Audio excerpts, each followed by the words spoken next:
خانہ کعبہ کی تاریخ۔ جب حضرت آدم علیہ السلام بہشت سے زمین پر تشریف لائے تو بارگاہ الہی میں عرض کیا کہ خدایا، میں یہاں نہ تو ملائکہ کی تسبیح و تکبیر سن سکتا ہوں اور نہ کوئی عبادت گاہ دیکھتا ہوں، جیسا کہ آسمان میں بیت المعمور میں دیکھتا تھا جس کے ارد گرد ملائکہ طواف کرتے تھے۔ جواب الہی آیا، جاؤ، جہاں ہم نشان بتائیں وہاں کعبہ بنا کر اس کے ارد گرد طواف بھی کر لو اور اس کی طرف نماز بھی ادا کرو۔ حضرت جبرائیل علیہ السلام ان کی رہبری کے لیے ان کے ساتھ چل پڑے اور انہیں وہاں لائے جہاں سے زمین بنی تھی، یعنی جس جگہ پر جھاگ پیدا ہوئی تھی، پھر وہی جھاگ پھیل کر پوری زمین بنی۔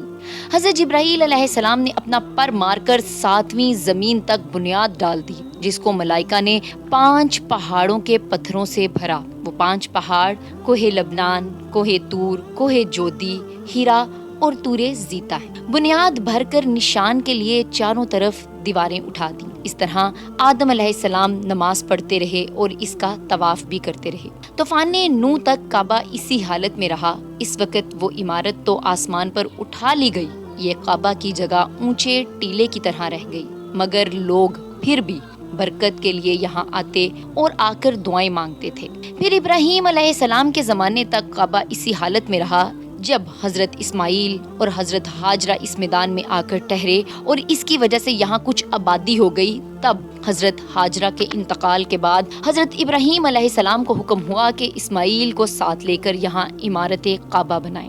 اس کی نشانی اس طرح فرمائی گئی کہ ایک بادل کا ٹکڑا بھیجا گیا تاکہ اس کے سائے سے کعبہ کی حد مقرر کر لی جائے۔ حضرت جبرائیل علیہ السلام نے اس سائے کی مقدار خط کھینچا اور ابراہیم علیہ السلام نے اس خط پر زمین یہاں تک کھودی کہ بنیاد آدم نمودار ہو گئی اور اس بنیاد پر عمارت بنائی۔ اس کی بلندی 9 ہاتھ رکن اسود سے رکن شامی تک، 33 ہاتھ رکن شامی سے رکن غربی تک، 22 ہاتھ رکن غربی سے رکن یمانی تک اور 31 ہاتھ رکن یمانی سے رکن اسود تک ہے۔ یہ کعبہ مستطیل کی شکل تھا۔ جب ابراہیم علیہ السلام نے کعبے کے اندر ایک ایسا حصہ بنایا جہاں مثل خزانہ آتے تھے، جو بھی کعبے کی نظر تحفے تحائف آتے اس کو اندر رکھ لیا جاتا۔